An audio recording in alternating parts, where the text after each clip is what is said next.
হ্যাঁ এখান থেকে বাঁচি গেছে নাকি পরে আমার আমি সুতি বুদ্ধি করে কিনি আমার কয়েল লাগাচ্ছি আমার এডি লাগাবো ল্যাপ তুলি মানে কয়েলের চেয়ে এটা অনেক রেটেও তো সাশ্রয় হবে। হ্যাঁ 70 170 টাকা নিছি 1/70 তুমি আমি কই ফির যদি অন্য কেনার দেই তাহলে হাওয়া তো বেরিয়ে না পরে দিছি এই এটা তো গ্যাস বের হতে হবে। গ্যাস বেরিয়েছে যে এই বড় বড় ছবি একটা ছিল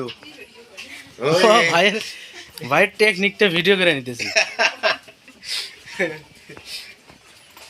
কি মানে রাত্রেও কয়েল দেন না? আমার কোনো আর আমি আর গরু গলি খাই যাস আমি গরু দেখো শেষ এনাফ না আর কোনো কিছু লাগে না সব। হ্যাঁ আমার গরু আছে হাড়ি লাগে আমার খালি আমার ছাগলগুলো খালি যদি দেওয়া থাকতো কুকুর না কামাইতো ছাগল কিন্তু আমার সাইডে থাকতো আমি পুষেছি যে আচ্ছা কুকুর কামড়ালে ওটা ভ্যাকসিন করে নেন নাই? অমনি আছে কবিরাজি ট্রিটমেন্ট নিছে? এটা আমার কনসেপ্ট আমার দীর্ঘ বিশ্বাসের কনসেপ্ট আমার